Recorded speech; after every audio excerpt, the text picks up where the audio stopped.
My blog থেকে সবাইকে স্বাগত জানিয়ে শুরু করছি আজকে ব্লগটা। তো প্রথমে কড়াই বসাই দিয়েছি, এদিকে গুড় আর একটু জল দিয়ে রাখছি, একটু গুড়ের শিরা করা লাগে। বৌদির কইছে বৌদি একটু খইটা বাঁচিয়ে দেও, খইয়ের মধ্যে দান আছে। তো বৌদি অর্ধেকটা কিন্তু আমার বাঁচিয়ে দিলেইছে, আর ওইদিকে আমি তোমার শিরার মধ্যে দিয়া লাইছি।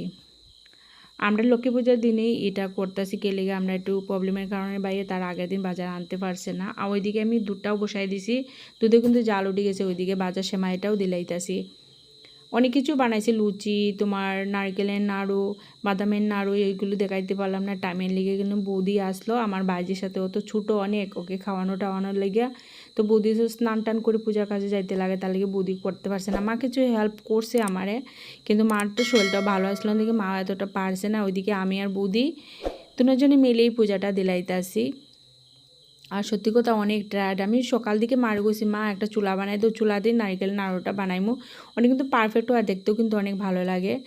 অনেক যেভাবে নারকেলের কালারটা সাদা সাদা থাকে, এইভাবে কিন্তু নারকেল নাড়ুটাও চুলাতে বানাইলে কিন্তু এইভাবে থাকে। তো ওইদিকে আমরা পূজা টুজা দোয়া শেষ, এদিকে আমরা খাইতেও বই গেছি, বলতে সবার শেষেই আমরা খাইছি। লুকাইছিল, লুকাই বলতে আমার দাদা বৌদি যারা যারা আইসলো ওরা কিন্তু আগে খাইয়া লাইছে। আর আমরা সবার শেষে বসি, কিন্তু অনেক সত্যি কথা অনেক কিন্তু আমি টায়ার্ড আসলাম, আমার অনেক ক্লান্ততা আসলো। কেলিকে সকালে 11টার দিকে আমি চুলার সামনে বসি 4টা পর্যন্ত, অনেক কিছু বানাইছি তো অনেক টাইম লাগছে তাই। আর এদিকে সবাই বইয়া কিন্তু গল্প করতেছে, আর আমিও কিন্তু খিচুড়ি যে খাইতেছি আমার কিন্তু অনেক এনার্জি নেই। কিন্তু বলতে সব কিছু তো খাইছি না, যতটুকুই বানাইছি 1-2টা খাইলে ইসলাম।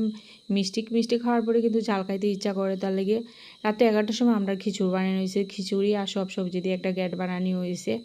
আর ওদিকে কিন্তু বৌদিও খাইতেছে, একসঙ্গেই খাইতেছি আমরা।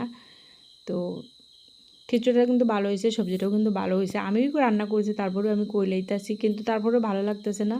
সারাদিন না খাইয়ে কিন্তু হঠাৎ করে খাইলে কিন্তু রুচিটা কিন্তু জায়গার পেটের ক্ষুধাটা কিন্তু এতটা থাকে না। তো আজকে ব্লগটা কেমন লাগলো অবশ্যই কমেন্টে জানাবে, আর ভালো লাগলে অবশ্যই আমরা চ্যানেলটাকে সাবস্ক্রাইব করে আমরা সাথে থাকবেন। আর আমার ভিডিও